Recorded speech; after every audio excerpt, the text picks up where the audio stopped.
program the CS-80. This is a replica of that. Access them, you've got memory 1 and memory 2.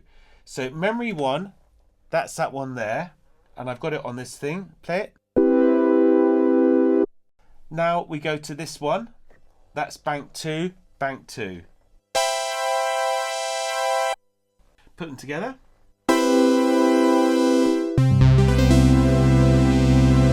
And then you can change the octave. So we'll put that on a 5 1/3, which is basically 7th for some reason.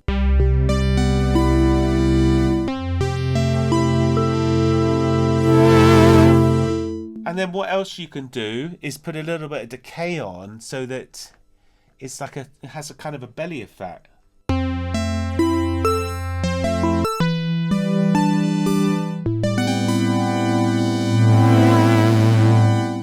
I'm leaning on it, that's why it's opening the filter. Now if we go to memory 3 and memory 4, I'm going to stick it back onto mix 1. Now we listen to this bank here.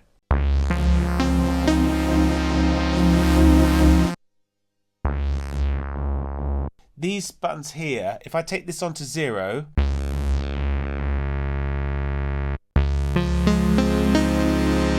memory 4, memory 4.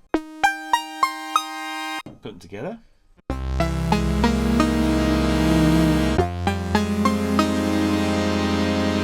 This control here, a master control for the decay. So now,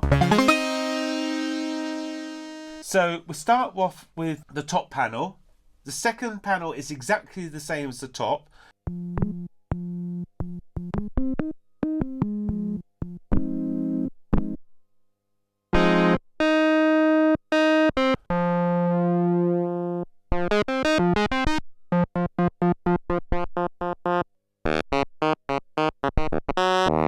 Right, the old clavy sound, and then you've got the square wave.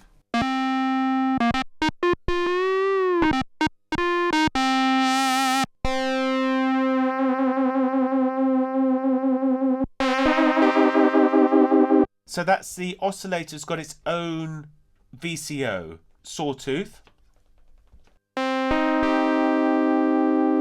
So we'll go back to the pulse width.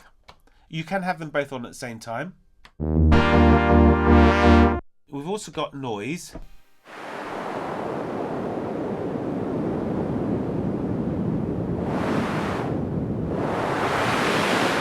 We've got a high frequency oscillator. I'll show you. And now I put the resonance on full.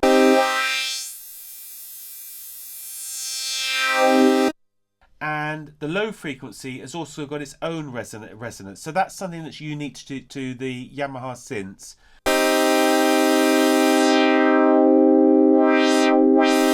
Now if I put that on 0 and put this on full, let's see what happens. This isn't working at all. This only works on that high frequency.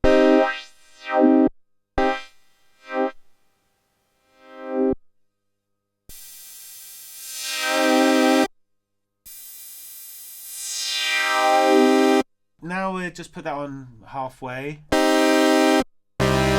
This is the section which everybody understands because it's so incredibly simple, joking aside. I'll show you how the initial level works. If we open the filter a little bit and we have the initial level on 0, you get this, which is kind of the attack level's not working. And then we put it on -5, and this is working a lot more now. And put that on full, and then you get a long attack. And put it on 0.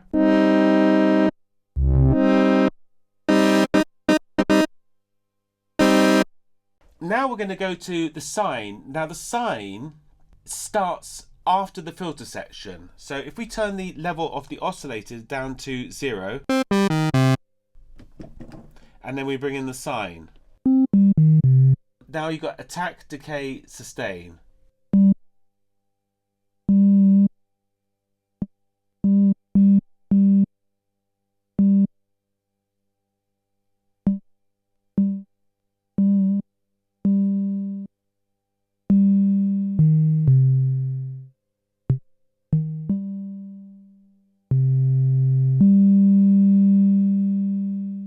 Quite a normal ADSR.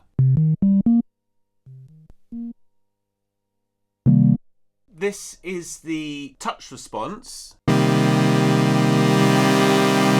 That's purely the brilliance and the level of the Aftertouch. So if I lean on it, and have the brilliance up and the level up, it will get louder and brighter. We've already discussed that the second bank is pretty much the same. So let's duplicate the setups for now. So let's get that brass sound going.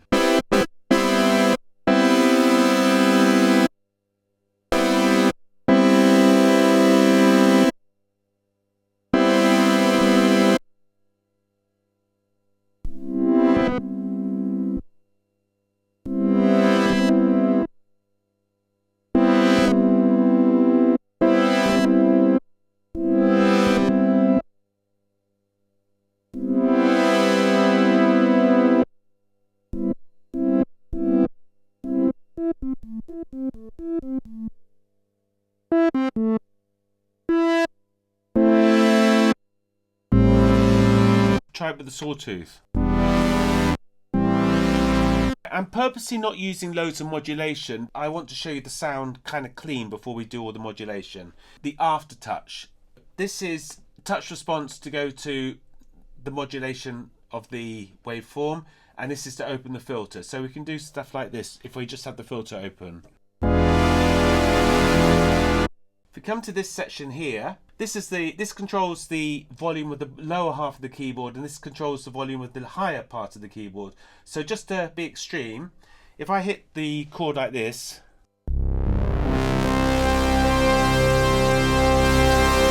that's kind of pretty even. If I put that extreme and that extreme,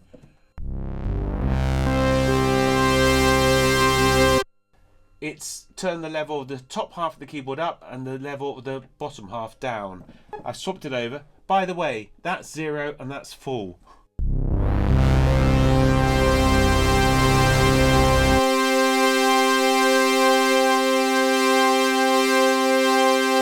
The same with the brilliance. I can have the top half a bit brighter and the bottom half duller. And I can make the top half duller and the bottom half brighter. Next thing we have is this brilliance. Now this is very much used on when you're using the presets. The presets, as you probably know, you can't tweak them at all. This is 1977 technology. This brilliance control is to do more with the preset. So I'm going to quickly just go to a preset just to show you what I mean, right? Put that up.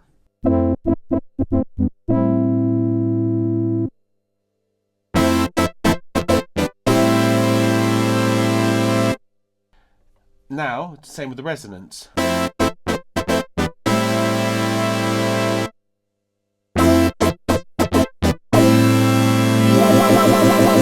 Wow. When you're copying a Vangelis sound and he's only using presets, it's not that easy to actually copy the presets because he will have messed around with these functions as well.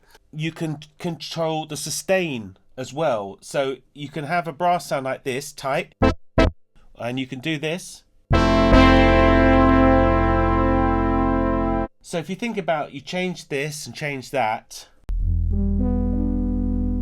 do this. It's the same sound, but completely different. So the next thing to look at is this sub-oscillator.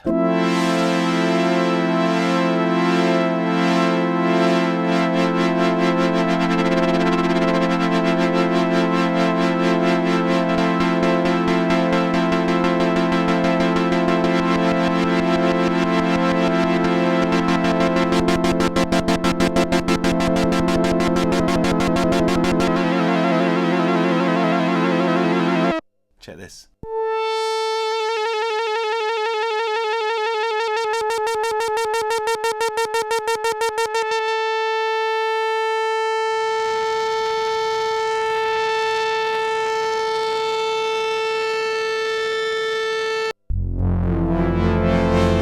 Best ring modulator ever built.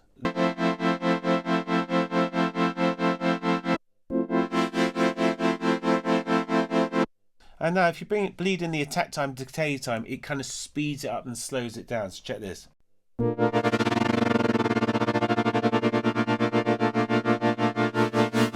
Now if we go extreme and put the modulation and depth on full,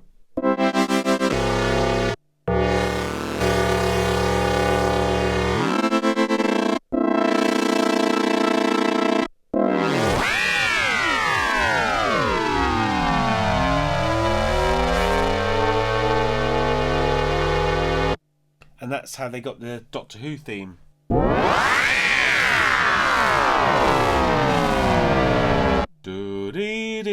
That goes there. The ring modulator, when you bring it in, it actually dips the volume of the CS-80, and it's actually really annoying, and it's the only one of the whole CS-80 range that does it. It's actually broken, but that is, every CS-80 is the same. This is the ring modulator. I'll turn the depth and thing onto 0, so it's not working, and now I bring in this one. Now we bring these two in together. Do you notice how the volume went down? Then we've also got the modulation here if I use the Aftertouch.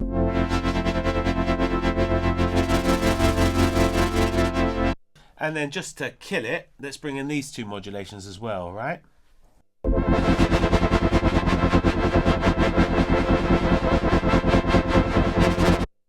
Very modulated. Now we're bringing the chorus.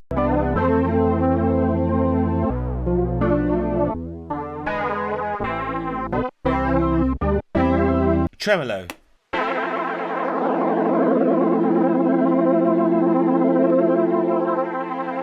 A glissando and a portamento.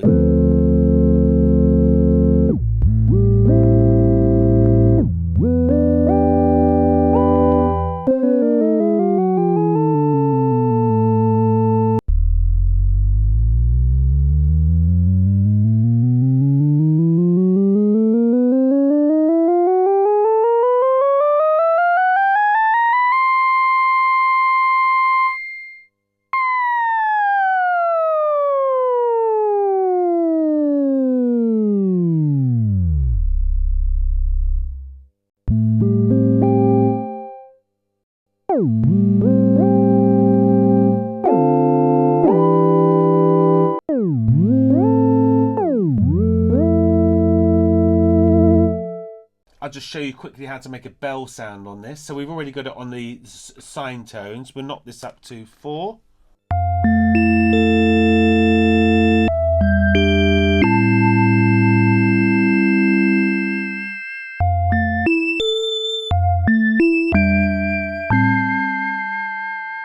Now, one of the wonderful things about this sine tone is you can get a sound going up on the main oscillators. Right, now I'm going to bring in this high pass filter to make the sound really thin.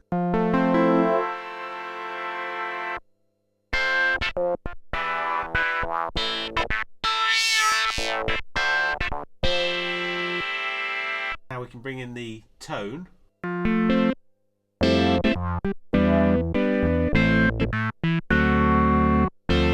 One of the unique things about the CS-80 is the fact that it's got 2 oscillators, so we can set up a sound on the top one like this. I think we can have that up an octave as well. Lower octave, we can have a bit more of a beefy sound.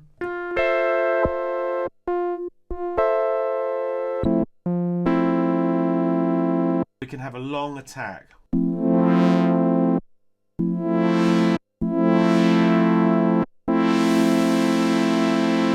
Let's mix them together.